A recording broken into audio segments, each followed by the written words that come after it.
수능 학습 자료 사이트 나무아카데미입니다.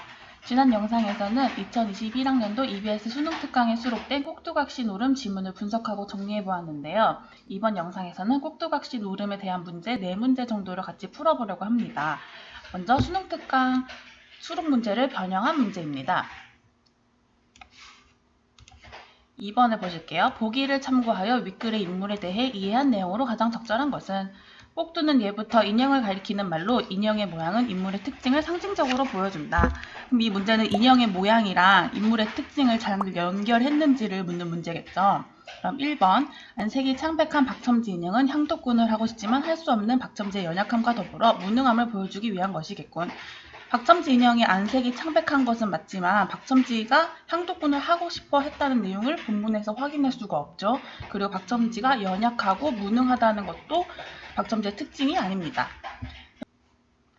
그 다음 2번 입에 힘을 준 표정을 하고 있는 박첨지 인형은 지배층에 적극적으로 항의하는 피지배층의 모습을 보여주기 위한 것이겠군. 박첨지 인형이 입에 힘을 준 표정을 하고 있는 것은 맞고 지배층에 항의하는 모습도 보이고 있지만 이 항의하는 모습이 적극적으로 항의한다고 보기는 어렵죠. 박첨지는 평안감사의 명령에는 복종하고 조카인 홍동지에게는 권위를 지닌 인물이기 때문에 이 두 가지를 연결하는 것은 적절하지 않겠습니다.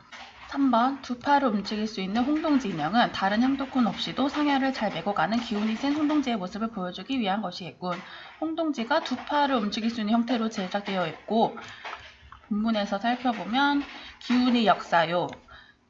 다른 향토꾼 없이도 잘 메고 갑니다 라고 나와 있기 때문에 3번은 적절한 선지가 됩니다. 그래서 답은 3번이 되겠네요. 그럼 4번 온몸이 붉은색인 홍동지 인형은 인물의 외양을 희화하여 그 인물이 풍자 대상임을 보여주기 위한 것이겠군. 홍동지 인형이 온몸이 붉은색인 것은 맞는데 홍동지 인형이 풍자 대상인 건 아니죠. 이 글에서 풍자 대상은 평안감사이기 때문에 4번은 틀린 선지가 됩니다. 5번 수염이 검은색인 평안감사 인형은 평안감사가 박첨지와 홍동지보다 신분은 높지만 나이는 한참 어리다는 것을 보여주기 위한 것이군. 평안감사가 수염이 검은색인 건 맞는데 이 글에서 나이는 확인할 수가 없죠. 그래서 5번은 틀린 선지가 됩니다. 그래서 정답은 3번이 되겠네요.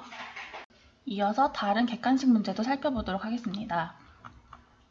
2번을 볼게요. 이 글을 효과적으로 감상하는 법을 학교 홈페이지에 올리려고 한다. 그 내용으로 적절하지 않은 것은 1번 해학적인 표현이 주는 효과를 생각하며 읽어야 합니다. 이 글은 성격이 해학적이기 때문에 맞는 거겠죠. 2번 이 작품을 통해 무엇을 풍자하고 비판하려 했는지를 생각하며 읽어야 합니다. 이 글은 지배층의 횡포와 허위에 대해서 비판하고 풍자하고 있기 때문에 2번도 적절하겠네요. 3번 이 작품에 드러나는 서민의 언어와 삶의 모습에 주목하면서 읽어야 한다.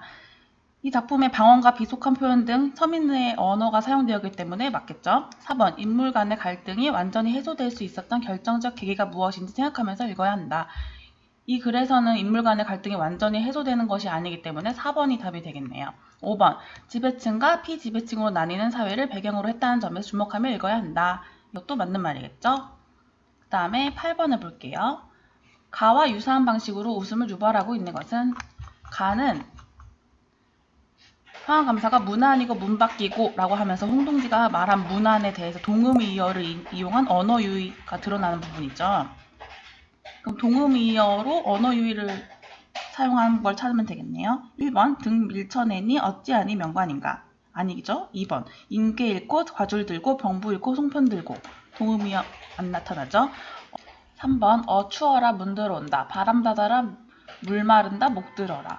이거는 도치법을 사용해서 언어 유희가 나타나는 거죠. 4번 더러운 광경을 당할 줄 몰랐던가 남자라고 여자의 말을 잘 들어도 패가하고 기집애 말 안 들어도 망신 안 해. 여기서는 언어 유희 안 나타나고요. 5번 계잘량이라는 양자에 개다리 수반이라는 반자 쓰는 양반이 나오신단 말이요.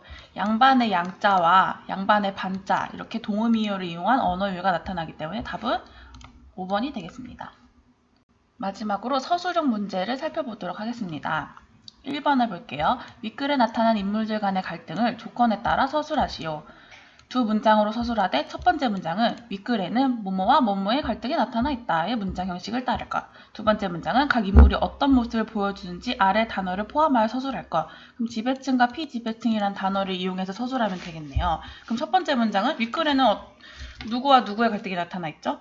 윗글에는 평안감사와 박첨지, 홍동지의 갈등이 나타나 있다.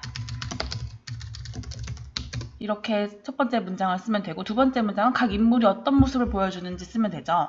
여기서 평양감사가 지배층에 해당하고 박첨지, 홍동지가 피지배층에 해당하기 때문에 두 번째 문장은 평양감사는 피지배층에게 횡포를 부리는 지배층의 모습을 보여주고,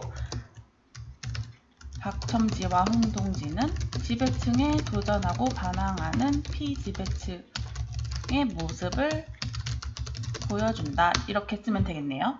지금까지 꼭두각시 노름에 대한 문제를 풀어봤는데요. 이 모든 문제는 나무 아카데미 사이트에서 이용하실 수 있습니다.